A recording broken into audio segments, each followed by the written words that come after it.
நான் ஜெபித்தா நடக்கவே மாட்டேன், அந்த மாதிரி நான் செஞ்சிருவேன். ஏன் இந்த வார்த்தை வருது தெரியுமா? விசுவாசம் இருக்குது, ஆனா என்ன இல்லை, அதனால தான் இது இப்படி பேசுது.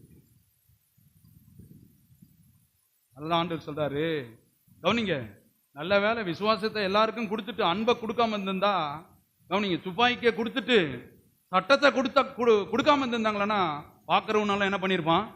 சுட்டுருப்பான். துப்பாக்கியை கொடுத்துவான், சட்டம் கொடுக்குறேன் எப்படின்னு எடுத்து உடனே டொப்பு டொப்புன்னெல்லாம் சுட்டுறக்கூடாதப்பா. கவனிங்க, எப்படி கொடுக்குறாங்க சட்டம்? உன் உயிருக்கு ஏதாவது ஆபத்துகள் நேரிடு வருகிற சூழ்நிலையில், அதுவும் ஆதாரத்தோட தான் என்ன பண்ணோம் செய்யணும். நோவாவின் காலத்தில் நம் ஆண்டவர் ஆதாரத்தோட பண்ணார். நல்ல வேலை, எல்லாருக்கிட்டையும் துப்பாக்கி கொடுத்து சுடுங்கன்னா ஃபர்ஸ்ட் நம்ம எதிரிங்க யார் யார் இருக்கிறாங்களோ என்ன பண்ணிடுவோங்க, எல்லாரும் பிடிச்சிட்டு போங்க. நம்ம நிறைய பேர் அப்படிதான் செய்யுது பாருங்க. சர்ச்சுக்கு போறது, நான் விசுவாசமா இருக்கிறேன்னு சொல்லி போட்டு, கவனிங்க, ஆண்டவரே இவனை அடியுங்கள் ஆண்டவரே. அவன் கேட்கிறவன் பயப்படுவான், ஐயோ அப்பா இவன் எதாவது சொல்லிட்டு நடந்துரு போகுது அப்படின்னு.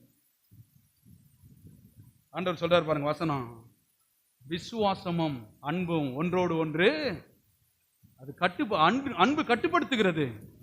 அவசரப்படாத, சுவிசேஷம் கட்டுறோம், ஊழியம் கட்டுறோம், குடும்பம் கட்டுறோம், கவனிங்க, தேவ திட்டம் கட்டுவிடும்.